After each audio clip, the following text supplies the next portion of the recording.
Kamera teče. Tekst. Spoštovane državljanke in državljani Republike Slovenije, to nedeljo bomo volili poslanke in poslance Državnega zbora Republike Slovenije. Na tokratne volitve se odpravljamo predčasno, prvič v samostojni Sloveniji. Tudi to govori o posebnih okoliščinah, ki jih označuje globalna gospodarska in finančna kriza, največja po drugi svetovni vojni. Slovenija krizo občuti zaradi svoje tesne vpetosti v svetovni gospodarski sistem, pa tudi kot posledico lastnih napak in lastnih pomanjkljivosti. Prenoviti moramo gospodarske in utrditi socialne temelje naše družbe. Izboljšati moramo raven naše politike ter kultivirati naš javni govor in vse javno delovanje. Naša pričakovanja pred volitvami so izjemno velika, zato je odgovornost tistih, ki bodo po volitvah prevzeli zakonodajno in izvršno oblast te države, toliko večja. Pri volitvah pa ne gre samo za oblast, gre predvsem za naše skupno dobro, za skrb za našo gospodarsko moč in socialno povezanost družbe, za spoštovanje prava in pravosodja. Brez vsega tega ni dobre države. Volitve so v svojem bistvu izbira med različnimi pogledi na sedanjost in različnimi vizijami. V sedanji volilni kampanji so kandidati ponudili različne poglede in raznovrstne alternative. Žal pa s kampanjo ne moremo biti povsem zadovoljni.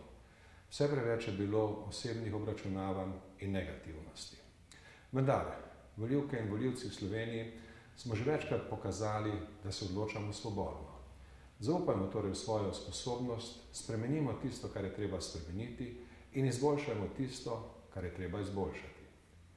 Državljanke in državljani Republike Slovenije, vabim vas, da v času do volitev razmislimo o izbirah, ki jih imamo pred seboj, in vas pozivam, da se volitev udeležimo v čim večjem številu.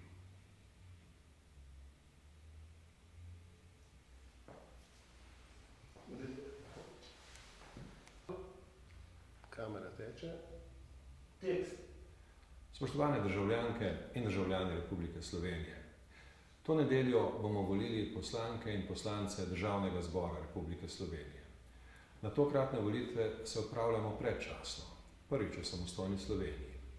Tudi to govori o posebnih okoliščinah, ki jih označuje globalna gospodarska in finančna kriza, največja po drugi svetovni vojni.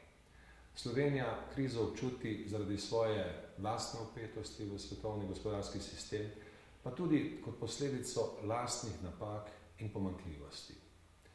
Prenoviti moramo gospodarstvo in utrditi socialne temelje naše družbe.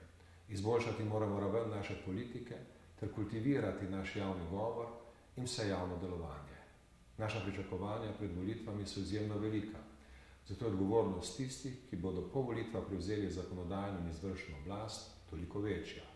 Pri volitvah pa ne gre samo za oblast, gre predvsem za naše skupno dobro, za skrb za našo gospodarsko moč in socialno povezanost družbe, za spoštovanje prava in pravosodja. Brez vsega tega ni dobre države.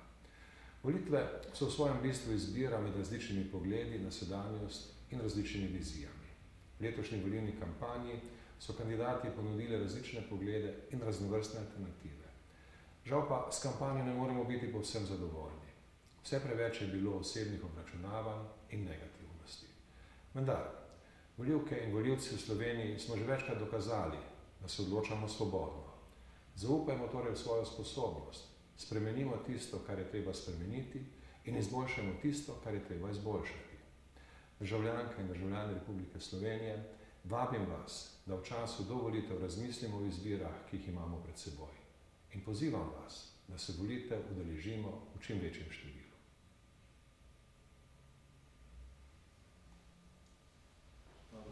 Koliko je bilo pa to?